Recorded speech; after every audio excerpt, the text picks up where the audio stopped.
Good evening YouTube, this is Invu here. I'm back with another video with my new microphone. I have been trying to tweak my microphone just a tiny bit to remove some of the echo that some of you guys were hearing the last time.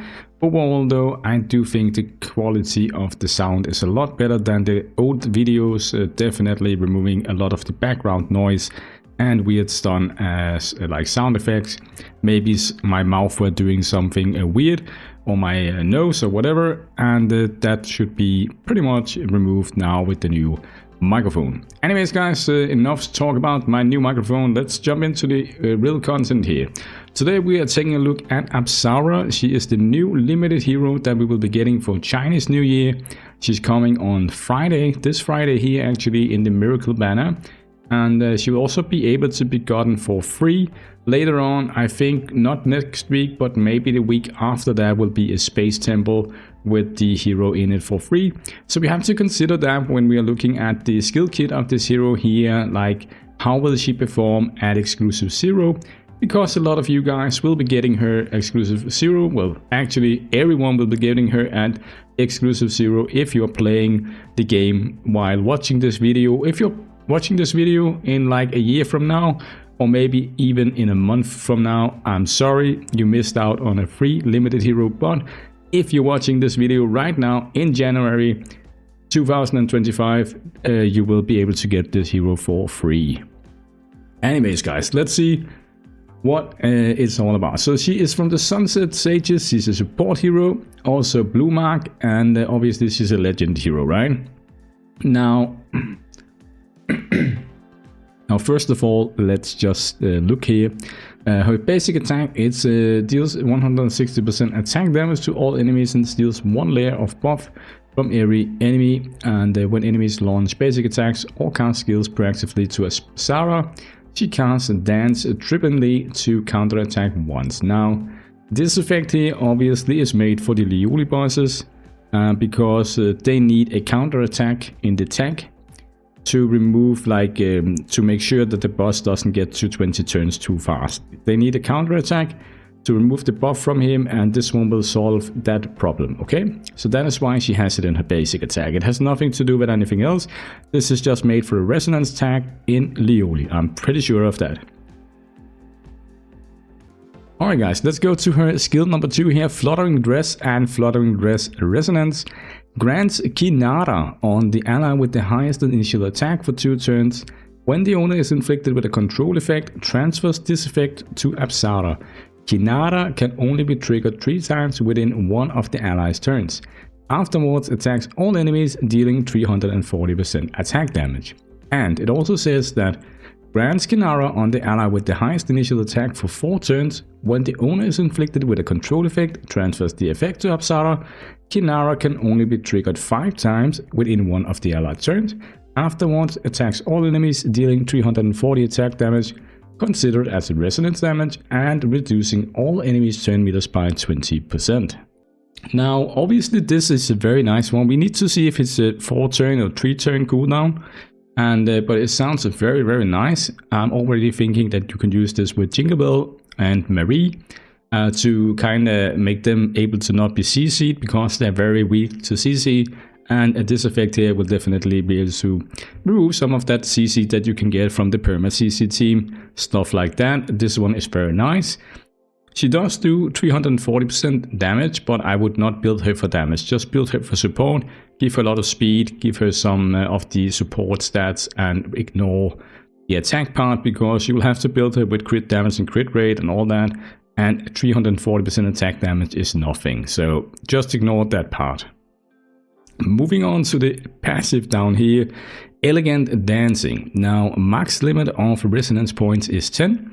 At the end of any ally's turn, grants Apsara 1 resonance point. When resonance points reach the max limit, Apsara resets the cooldown of Fluttering Dress and Lotus Dance, acts for 1 extra turn, and then enters resonance enhancement status for 4 turns. So basically you get her to the resonance status, she acts for another turn, and then she enters the turn for the resonance enhancement status, for 4 turns, okay? Each time after Apsara enters resonance enhancement status, she will choose one of the following effects. replaces Fluttering Dress with Fluttering Dress Resonance for 4 turns before she casts it, or replaces Lotus Dance with Lotus Dance Resonance for 4 turns before she casts it. When Apsara is on the Resonance Enhancement status, she is immune to control effects and cannot gain Resonance points. Okay, so when she is on the Resonance Enhancement effect, she is immune to CC, which is very nice. Obviously, you want to get her to Resonance Enhancement status as fast as possible to be immune to CC. We'll take a look at that in the exclusives just in a minute, okay? But from what I can see here from this passive, it's very nice. And this part here about acting for another turn is very strong. Means she can keep a good uptime on her Fluttering Dress and also her Lotus Dance buff. And we will also take a look at that in a second as to why that is very important, okay? It also says here that she resets the cooldown of Fluttering Dress once she hits this one here, so yeah, she'll have a pretty high uptime on both of these here. Now the skill 4, Apsara gains momentum for 2 turns. After allies, excluding self, deal damage to an enemy in the duration, which is the 2 turns, Apsara records 30% of the damage, deducts HP by the same amount of the recorded value from the target at the beginning of the target's turn, and clears the recorded value afterward. Now that is sounds pretty sick, I must admit. At Resonance, it will say that Apsara gains momentum for 4 turns. After allies excluding self deal damage to an enemy in the duration, Apsara records 50% of the damage, deducts HP by the same amount of the recorded value from the target at the beginning of the target's turn, and clear the recorded value afterwards. Meanwhile, increases all allies' turn meters by 20%. So basically, guys, this means that because this is like, if you ask me, then I see this one as a modern henge. It's kind of a modern henge for me.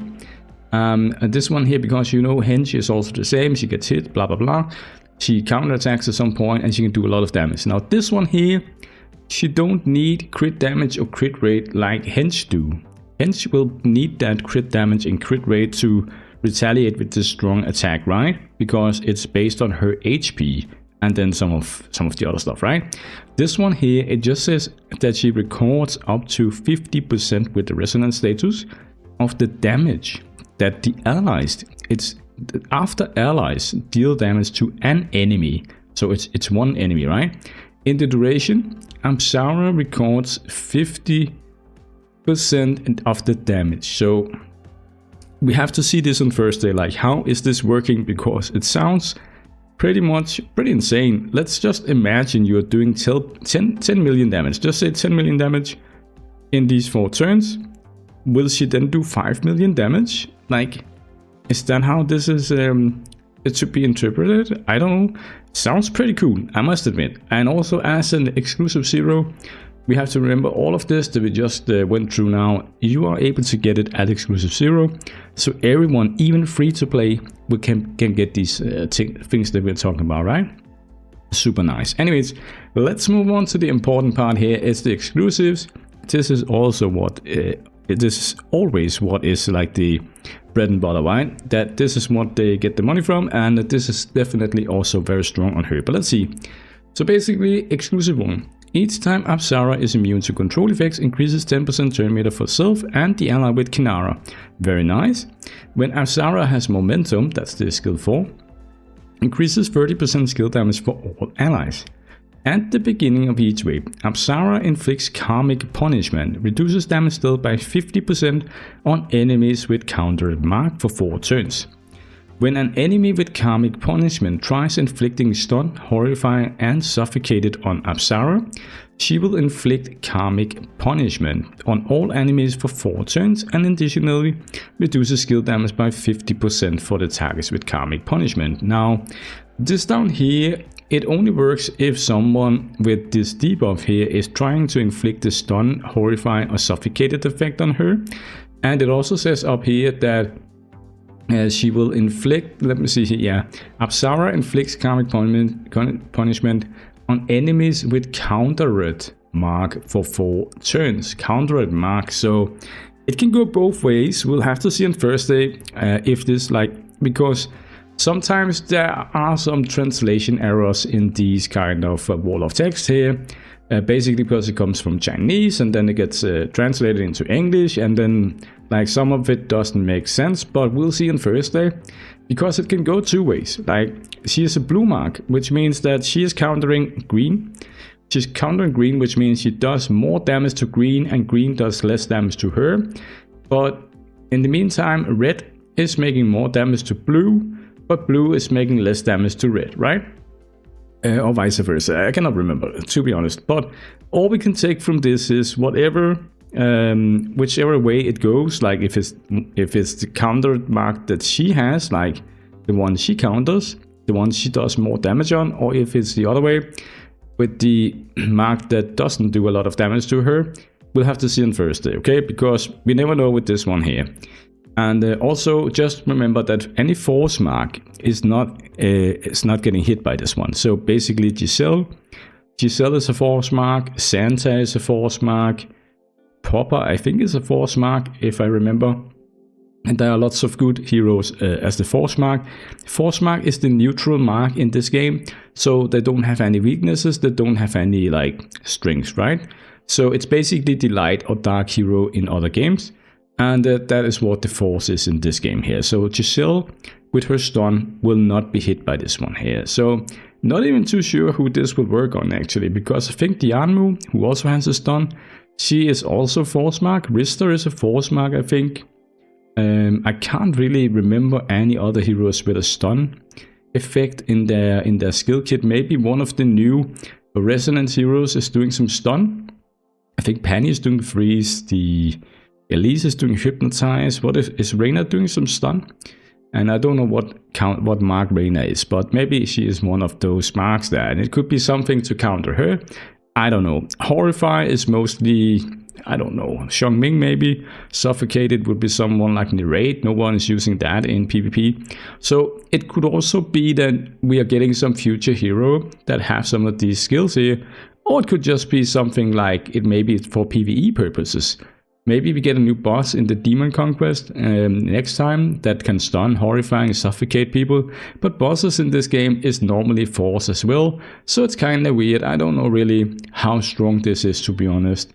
Because it has to be like 40-50% damage reduction. It has to be on enemies with counter mark. We'll have to see how many enemies it really is. And then one of those marked heroes will have to do the stun, horrify, or suffocated on her to even get this extra 50% less skill damage done, right? So it seems pretty niche. Let me tell you that from just the beginning here. It seems pretty niche, okay? Now, the exclusive 2, Apsara is able to gain resonance points when she's on the resonance enhancement status, like we saw with Marie and we've seen with other resonance heroes. This ability here is super clutch. It's super important to get this one where the resonance points is still able to be gained while she's under the status, because it just means that you'll get back to the resonance enhancement status a lot quicker. Because instead of having to wait for it to go away, like if you look at the passive, it's for 4 turns, right? She goes into resonance status for 4 turns, but she gets 1 resonance point for each ally turn. So basically you have to wait 4 turns and then you have to wait 10 ally turns to even get into the resonance enhancement status again. But with the exclusive 2, you skip all that, and while she has it, when the allies have take their turns, she'll get the points. So once it's done, she'll go into the resonance enhancement status again, and she'll be able to continue getting it over and over, right? So it's super nice. It helps a lot with the uptime on the resonance enhancement status. If a hero has this kind of effect here where she can get the points while she's under the status, it's very, very nice. Go for it, get it, because it's super strong for these resonance heroes here. It also says here that Apsara provides 30% resonance damage bonus for the ally with Kinara, and if Apsara has momentum, it's the skill 4, at the same time increases the recordable value by 30% of the original. Again, we'll have to see how is this scaling here, because overall it sounds insane. 30% of the original, let's say it's 50% up here. And then 30% on top of that would be 15%, I'm guessing, so 65, something like that. Or is it just maybe additive, so it's 80%? I don't know, we'll have to see. It sounds insane, to be honest. Also, the Kinara here is very good. for like Jingle Bell or Marie or someone like that, or the physical damage dealers, will be able to get a lot of effect out of this one here. Maybe even some of the other heroes, right? And 30% resonance damage is definitely good for Marie if she is the one with the buff, especially in PvP, because she hits very hard actually, Marie. So giving her 30% extra damage is huge, okay? And the last one here, exclusive 3, when a wave starts, increases 30% turn meter and enters resonance enhancement status for 4 turns if Apsara has the highest speed among all allies. So basically you don't want to put her on a team with Popper or Big Jack or maybe even Beatrix, because most people will have a very fast Beatrix because they've given her some of the best gear with hit rate as well, right? So you probably don't want to put her with Beatrix, Popper or Big Jack. And the reason is that is very simple.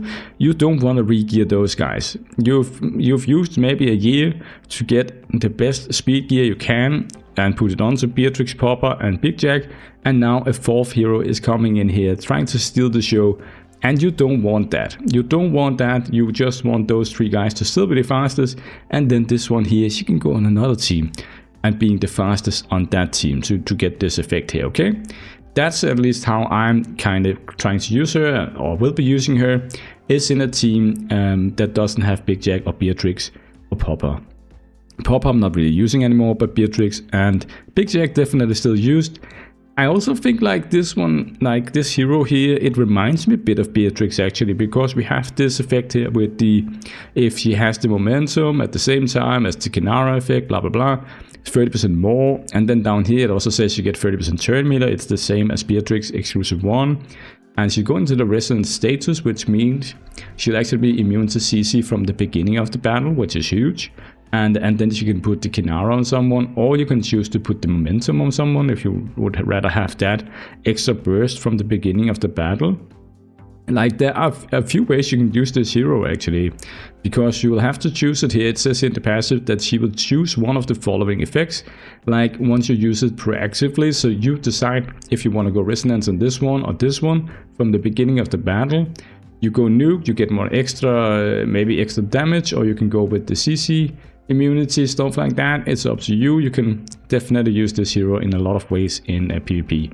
Also, it also says here that after any enemy acts, Apsara steals 20% turn meter from the enemy with the most turn meter among all other enemies. This effect can only be triggered once in one of Apsara's turns. So basically she can keep doing this actually.